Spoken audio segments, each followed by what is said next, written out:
you're about to hear is true. The names have been changed to protect the innocent. Fatima Cigarettes, best of all king-size cigarettes, brings you Dragnet on both radio and television.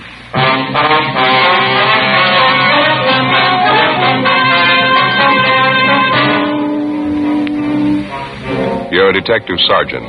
You're assigned a robbery detail. 2 convicts escaped from the state penitentiary. They're heading for your city. They're armed. They've boasted they won't be taken alive. Your job? Get them. In Fatima, the difference is quality. Yes, in Fatima, the difference is quality. Prove it yourself today. Compare Fatima with any other king-size cigarette. 1. Fatima's length filters the smoke 85 millimeters for your protection. 2. Fatima's length cools the smoke for your protection. 3. Fatima's length gives you those extra puffs, 21% longer than standard cigarette size. And in Fatima, you get an extra mild and soothing smoke, plus the added protection of Fatima quality. Definitely the best quality in its class, but the same price as the cigarette you're now smoking. Buy Fatima in the bright, sunny yellow pack. Best of all, king-size cigarettes.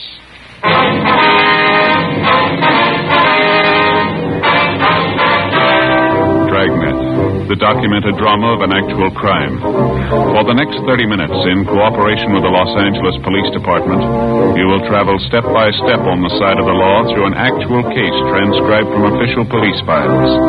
From beginning to end, from crime to punishment, Dragnet is the story of your police force in action.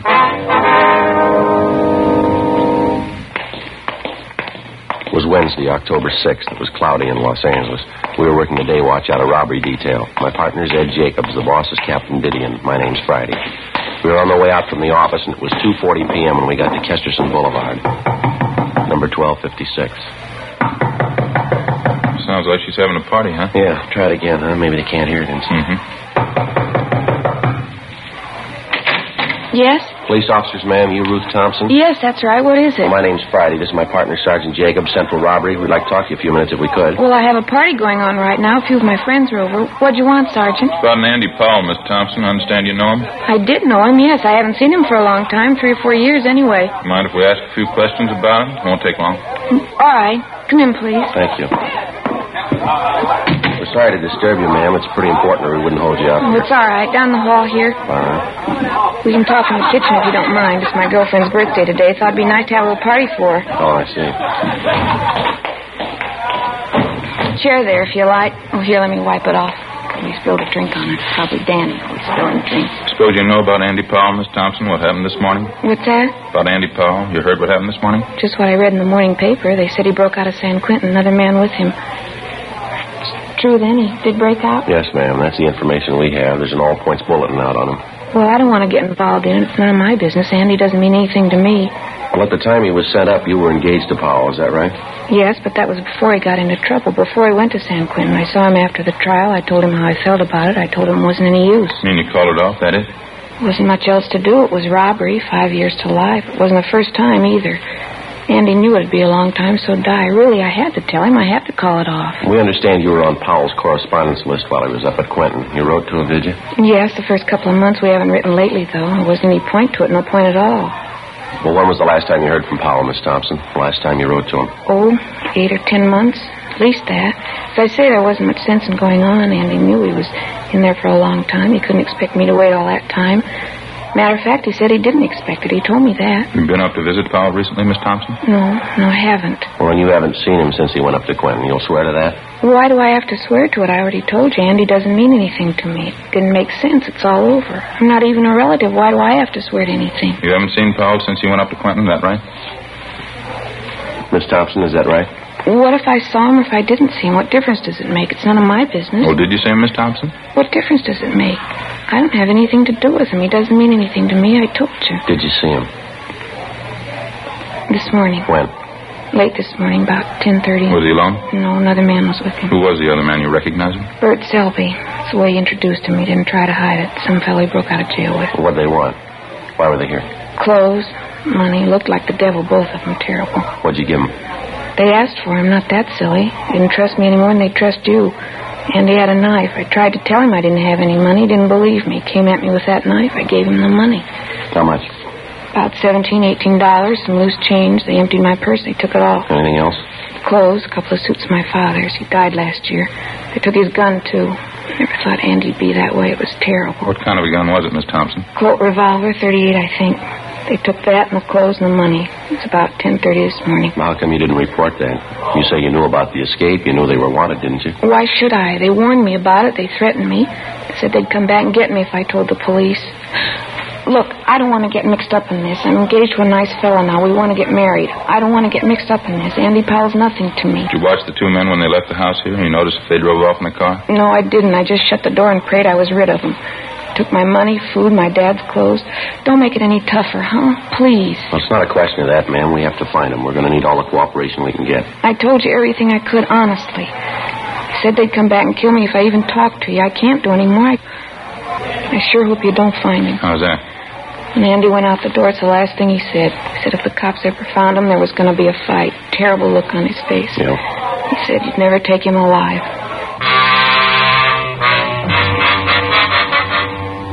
The APB had come in a few minutes before 8 o'clock that morning. It was from the warden's office, San Quentin. The two suspects had been assigned to an early morning work detail at the penitentiary, and they were first reported missing at the 7 a.m. count. Number one suspect was Andrew A. Powell, WMA, 29 years, 5'9", 175 pounds. Brown hair, blue eyes, tan complexion. Suspect number two, Bertram O. Selby, WMA, 31 years, 5'11", 160 pounds, blonde hair, gray eyes, tan complexion. Both of them had long criminal records. Both of them had been serving time for armed robbery. They'd used guns before. We figured if they had to, they'd use them again. Before we left Powell's ex-girlfriend, Ruth Thompson, we called the office and arranged for a 24-hour stakeout on her home in case the escaped prisoners returned. We also made arrangements for a stakeout at the downtown restaurant where she was employed as cashier. We passed along the information which the Thompson girl had given us, and a broadcast and an APB was gotten out on the suspects. 4:05 p.m., Ed and I continued making the rounds of all the known friends and associates of the escaped prisoners. We failed to come up with any more leads. 5:50 p.m., we went back to the city hall. Clouding up again, huh? Over there in the east? Yeah, paper says rain tonight and tomorrow. We can sure use it. No, I can't. What's the matter? Haven't had a chance to get the shoemakers yet. Here, look at that. Hole in my shoe. Been meaning to get them half-soled. I keep forgetting. Yeah. Don't tell me that's the only pair of shoes you got. No, I got another pair at home. They're not comfortable, though, not broken in. What's the trouble with this job? What do you mean? Shoes. You get a new pair, start wearing them around, it happens every time. Huh? No sooner get the tops broken in, the soles wear out. It's a vicious circle. Yeah. Hi. What's the word? Oh, hi, Jess. Anything in the book for us, you don't? I don't know. I don't think so. I'll check it. How'd you two make out? Any luck? Oh, not too bad, Jess. We know Powell and Selby were in town this morning. Good chance they're still here. Mm-hmm. Any kickback on that last all points we got out? Well, nothing so far. Gaffney and Ricketts are running down a couple of possibles right now. One of them might pan out. Nothing in the book, Joe. We're clear. Just saying, Ed, on this Powell and Selby thing, got a couple of possibles we're checking on. Both calls came in the last hour. One was a holdup, Olympic near Vermont. Pawn shop there. Two men pulled it off, slugged the owner, took clothes, money, 12-gauge shotgun. Well, how about descriptions on the men? Well, they seem to be fairly close. What I got over the phone, Gaffney and Ricketts are out talking to the victim. They took mugs of Powell and Selby along, waiting for their call back now. You said you had two calls. What was the other one? 211 and slugging out on Hollywood Boulevard, just above Western. A couple of thieves knocked over a dry goods store. Some take, clothes and money. Descriptions are pretty close there, too. Hollywood division's covering. Waiting for their call back. Does anyone smoke? Yeah. Thanks. Here. Yeah, thanks. Thompson girl was the only one who had anything, huh? None of the others could help you out? Yeah, that's about the size of it. Apparently, Powell doesn't have too many connections in town. Selby has even less. No more than a dozen names on that list. Were they, Joe? Friends, relatives? An even dozen. A couple of bars Powell was known to hang out when he was in town. Checked them out, too. Nothing. Well, they sure made a beeline here after they broke Quentin. It's a good 500-mile stretch. If they don't have the connections here to help them, then what's the big attraction? Yeah. They could have some help lined up we don't know about. Somebody to hide them out, keep them in groceries for a while. It's possible they're making a run for one of the border towns, Tijuana, Mexicali. Maybe Powell figured on more help from the Thompson girl. Clothes and money. Enough to get him and Selby over into Mexico, huh? She said all I got was $17. Had to cut corners to make it on that. Robbery, Gonzalez. Oh, yeah, Jack. You sure? Yeah, okay, fine, thanks. Bye. What do you got? Jack Ricketts. He and Gaffney just finished talking to the owner of the pawn shop that was held up, the one on Olympic. Yeah. They gave him a handful of mug shots to check. He tabbed two of them, Powell and Selby. 6:30 p.m. A supplementary broadcast and an APB was gotten out on the two suspects, and the Record Bureau's photocopy room turned out 2,000 copies of Powell's and Selby's mugshot for distribution. At 9 p.m., a theater on Western Avenue was robbed of $192. Powell and Selby were again identified as the hold-up men. The robbery victim, the manager of the theater, said that both men were armed, one with a .38 revolver, the other with a sawed-off shotgun. Neither the manager nor the two witnesses were able to tell us how the thieves got away from the scene of the crime, if they were on foot or if they had a car. 11:20 p.m. A hotshot call came through on a holdup at a liquor store and delicatessen down on South Central Avenue. For the third time that night, Powell and Selby were identified from their mugshots as the holdup men.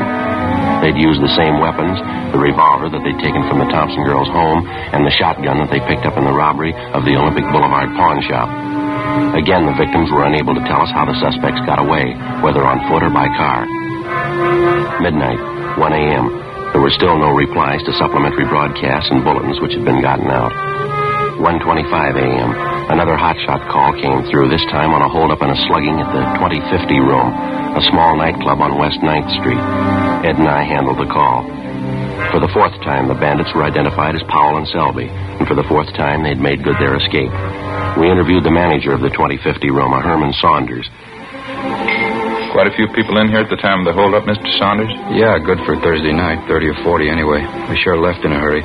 This is the second time this year we've been knocked over. Insurance company isn't going to like it too much. Well, how much money did they take altogether, do you know? A little less than $600 from the cash register, mostly currency, some rolls of dimes and quarters.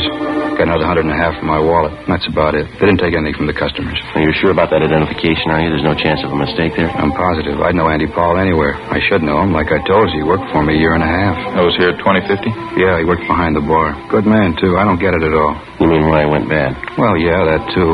What I mean is if you're going to hold up a place, you don't pick a joint where everybody knows you. I spotted Andy as soon as I saw him at the bar. So did a couple of the waiters. He wasn't wearing any kind of a mask? He didn't make any attempt to disguise himself? No, stood there big as life, him and this other fella. Didn't waste any time either. They pulled the guns, lined up everybody in the place, and stood them against that wall over there. Real Wild West style. Took over the whole place.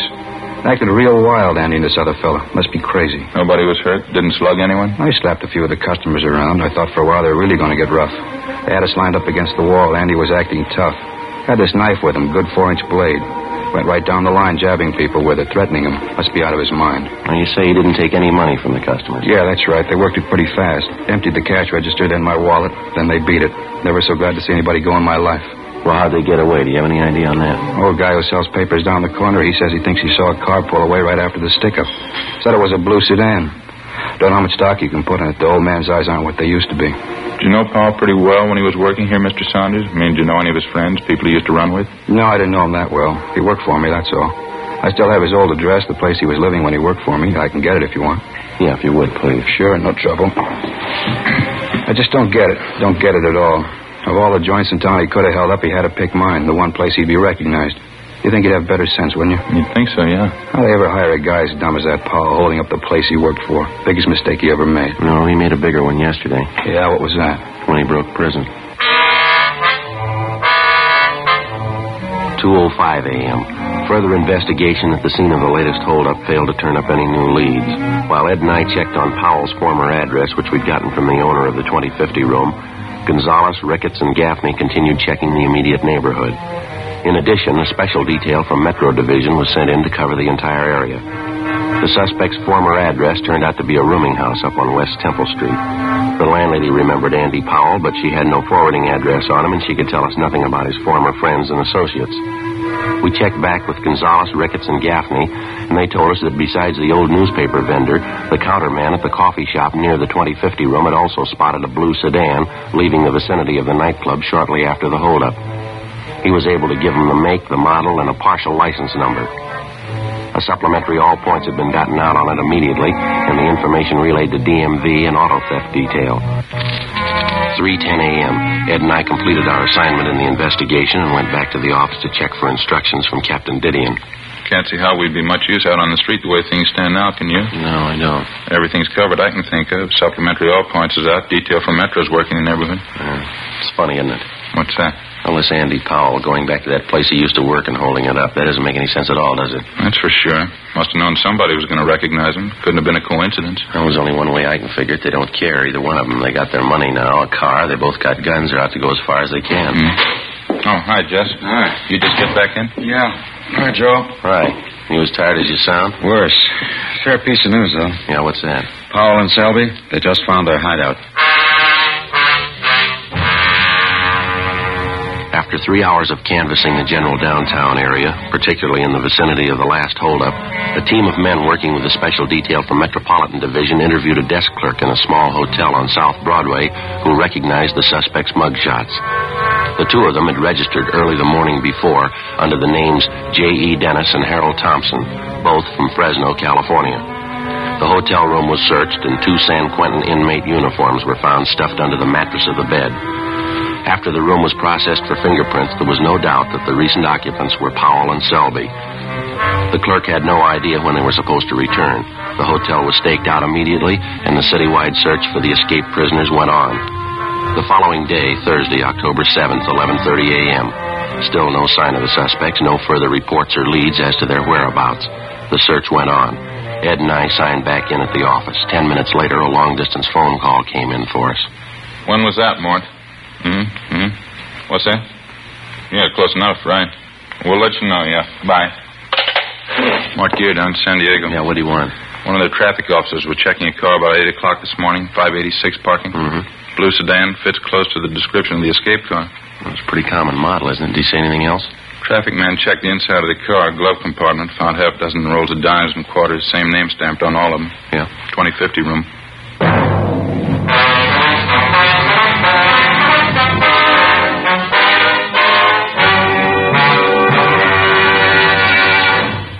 You are listening to Dragnet, authentic stories of your police force in action. Comparison proves Fatima quality. Prove Fatima quality yourself today. Compare Fatima with any other king-size cigarette. 1. Fatima's length filters the smoke 85 millimeters for your protection. 2. Fatima's length cools the smoke for your protection. 3.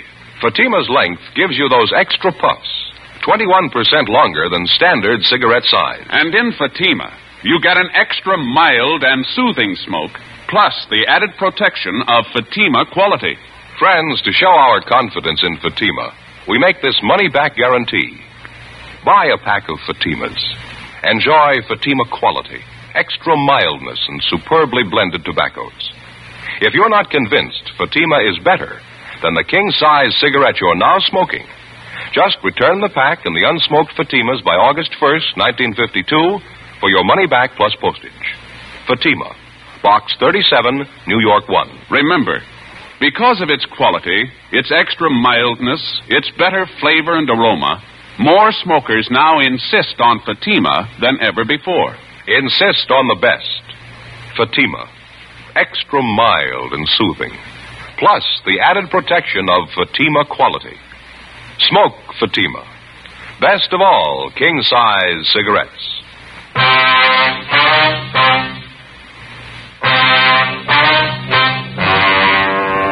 October 7th, Thursday, 1 p.m. After we got the report from Lieutenant Mort Gear that the escape car, along with a few dollars of the stolen money, had been located in San Diego that morning, Ed and I had a meeting with Captain Didion. It was beginning to look like our first hunch was right. Powell and Selby's 24-hour campaign of holdups in the Los Angeles area had netted them a fresh change of clothes and more than enough money to live on for a while. With the locating of the escape car in San Diego, it looked like the suspects were apparently taking the next logical step, a fast move over the international border into Mexico, a distance of less than 20 miles from San Diego. Probably they figured once over the line they had a good chance of losing themselves. 1:40 p.m. On Captain Didion's orders, Jess Gonzalez, Ed, and I got in the car and headed south for San Diego with a supply of mugshots of the escaped prisoners. We got there a few minutes after 4 p.m. We went directly to the San Diego PD, where we contacted Sergeant Tony McGuire, robbery detail. Tough week, huh? Yeah, they've been driving you crazy up there. Just about, Tony. 4 robberies in 24 hours, giving us a run. How about Mort Gear? He around? Yeah, he just went down the hall, Jess. Ought to be back in a minute. Why don't you fellas sit down? Yeah, Thanks very much. What's the latest, Tony? Anything since you picked up that blue sedan? No, not much. Got the car in the impound, had it dusted for prints. We made them all right, both sets. Powell and Selby. No sign of them around town? No, got it pretty well covered, too. Not a trace. Well, we're in a good spot to make it over into Mexico. Hate to disappoint you. What do you mean? We think they already made it. At 6 o'clock that night, Gonzalez, Ed, and I, together with Lieutenant Gear, Tony McGuire, and Sergeants Gayton and Schultz, drove south from San Diego to the international line. We left mug shots of Powell and Selby with the immigration officers at the entry gate. Then we drove into the town of Tijuana, contacted the local commandant of police, and he promised us full cooperation. He assigned a special detail of his men to work with us in covering the town. At 8 p.m., the block-by-block canvass of the city began. Every back alley, every bar, every restaurant, every hotel, they were all checked. The tourist attractions, the souvenir stands, the nightclubs, the highlight pavilion. We went straight through on it, 8 o'clock that night until 5 o'clock the next morning. All it got us was sore feet and a mediocre lead from a native taxi driver. After being shown the mug shots, he told one of the Mexican officers in the detail that about noon that day, he'd picked up 2 Americans resembling Powell and Selby and driven them to the town of Tecate, another Mexican tourist spot about 25 miles to the east. 10:30 a.m. We drove over and checked with the police at Tecate, and they told us that 2 Americans had arrived in the town that morning. He invited Jess Gonzalez to go along with the 3 of his men to the hotel where the men were supposed to be staying. Ed and I waited in the office. Hi, Jess. What do you got? Not much. Went over to the hotel. The 2 men weren't there. Desk clerk says they told him they were driving out to a little village about a mile from here. Mm-hmm. Police commandant asked me to come back here and wait. Said he and his men would drive out to the village and check the men out. That seems a little funny, doesn't it? Well, he didn't invite me to come along. It's not a good idea to push him. I mean, after all, it's his jurisdiction. Yeah. We're supposed to wait here till they get back? Yes. I'm like to him now. See, policia? Yeah. See. About half an hour, yes, sir. All right, gracias. Goodbye, see. The commandant, he and his men found the 2 Americans. Yeah? No go. They're not Powell and Selby. Half an hour later, the police commandant of Tecate returned to the station along with his men and the 2 American tourists in question. One look at them, and we knew we'd made the trip from Tijuana for nothing. Except for their build and the color of their hair, the 2 Americans bore little or no resemblance to Powell and Selby. 2:30 p.m. We headed back for Tijuana, and we checked in with Mort Gear and the rest of the men. While we'd been gone, they'd chased down half a dozen leads, but none of them had panned out. The rest of the afternoon, we covered the racetrack at Agua Caliente and distributed mugshots of the suspects to all track police officers. The mutual windows were covered, and also the foreign book. No luck. The 6 of us took time out for a bite of supper, and we talked it over. Logically, the next place in line to cover was either the fishing town of Ensenada on the coast or the city of Mexicali further inland. We decided to try Ensenada first. 7:30 that night, we checked in at the Ensenada police station where we met with the local sub-commandant, Pedro Martinez. Like the other commandants in Tijuana and Tecate, he offered full cooperation and gave us a special detail of men to aid in the search. We gave him a supply of mugshots of the 2 convicts to distribute among his men. Here you are, sir. These are pictures of one of them, Andrew Powell. This one here is the other man, Bert Selby. All right, thank you. Juan? See? ¿Qué es? These pictures, Juan. Criminals. They're for distribution to the men, 1 each. Sí. ¿Estos son los hombres? Sí, ¿por qué? Un momento. Sí. Excuse me, officers. Yeah, sorry. Go ahead. ¿Qué pasa? Creo que los conozco. Joe, what is it? What's got me? I don't know. See the look on his face when the chief showed him the mugshots? He's got something on his mind. Let's wait a minute. Officers, I hope you will excuse me. Yes, sir. Anything wrong? Well, my assistant, Teniente San Filippo. He says he knows the pictures of these men. Oh, how's that? He says he saw these men this morning here in Ensenada. Yeah, he's sure about that, is he? Yes, sir. He says he's sure. He says the 2 men were here last night, right here in the station. You mean your men booked them in? They committed some kind of crime? Oh, no, sir. They came in to report a crime. 8:20 p.m. On further questioning, the assistant to the Ensenada Commandant of Police told us that the night before, 2 men answering Powell and Selby's description had come in to file a complaint at the Central Police Station. They charged that they'd had their pockets picked at a local bar while they were under the influence of alcohol. The 2 complainants, who matched Powell's and Selby's descriptions perfectly, signed themselves J.E. Dennis and Harold Thompson, both from Fresno, California, the same names and addresses that had been used by the occupants of the Southside Los Angeles hotel room where the discarded prison uniforms had been found a day and a half before. After a brief talk with the police commandant, he dispatched a special detail to go out and pick up the 2 men registered as Dennis and Thompson at a motel near the south end of the city. At the commandant's request, we remained at the office. 9 p.m., 9:30. The detail assigned to the job returned, but with only one of the suspects with him, Andrew Powell. While resisting arrest, the other suspect, identified as Selby, received a cut forehead and was being taken to a local clinic for treatment. The commandant briefed us on what had happened. The rooms were searched, Officer Friday. Some money was found, also 2 guns, a revolver and a shotgun. Here they are. All right, thanks very much, sir. Well, Paul, how about it? You ready to cop out? What are you talking about, cop out? What'd you guys come all the way down here for anyway? You can't touch us. What makes you think we can't? You can't, that's all. You know better. You can't arrest us down here. No jurisdiction. We didn't arrest you, Powell. The Mexican officers did. Okay, fine. Now, how do you expect to get us out of Mexico? Guess again, copper. You know you can't do it. You haven't got the right to. Maybe. You want to tell us where you have the loot? The money you took in those holdups? Why should I? Look, why don't you admit it? We got you beat. We got over the line. You can't touch us down here. Now, don't bet on that, mister. Commandant? Yes, sir? You want to tell him how it stands? I will see that the general in charge of the Northern District is notified in the morning of your case.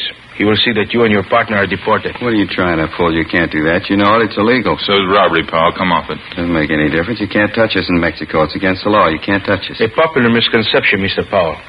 I'm afraid you have made a mistake. If you like, you can pass the word. How long would it be for us to receive the prisoners at the line, sir?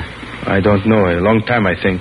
Maybe as long as 1 o'clock tomorrow. You know you can't do this. You'll never get away with it. I know a lawyer in Tijuana. I'll get him to straighten that out. You understand, Sergeant? We can't hand this man over to you now. But if you will be at the international border at 1 o'clock tomorrow, I'm sure they'll be crossing over. You can't do this. It's illegal. You know you can't. We're going to try. Wasting your time? Why don't you admit it? You can't arrest us. We got over the line. We got you beat. You can't arrest us, and you know it. You know that, don't you? There's only one thing I know for sure, Powell. Yeah? San Quentin. You got out and you're going back.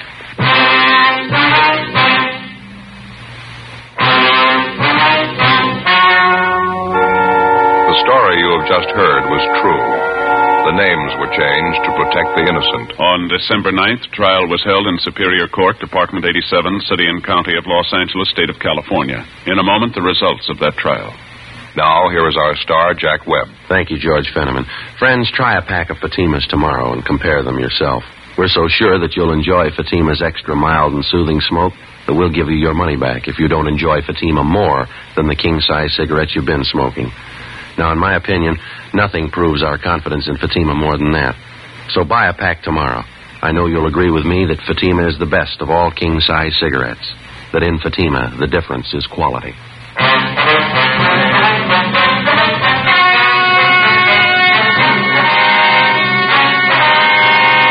Andrew Powell and Bertram Selby were deported from Mexico as undesirable aliens and turned over to U.S. authorities at the international border. They were immediately arrested by police officers on the American side and returned to Los Angeles for trial. They pled guilty to 4 counts of first-degree robbery and received sentences as prescribed by law. First-degree robbery is punishable by a prison term of from 5 years to life. After being returned to San Quentin, Powell and Selby were filed on, tried, and convicted of escape. Both of them are now serving life terms in Folsom State Penitentiary, Represa, California. For their cooperation in preparing tonight's broadcast, Dragnet wishes to thank Chief of Police Adam E. Jansen and the San Diego Police Department.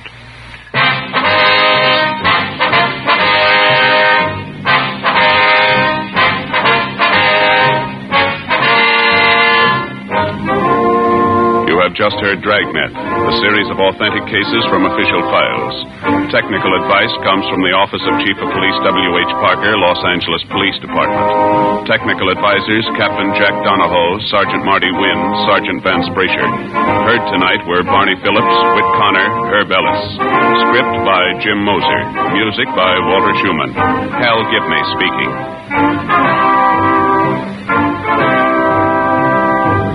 Fatima Cigarettes, best of all king-size cigarettes, has brought you Dragnet, transcribed from Los Angeles. Now it's Counter Spy on NBC.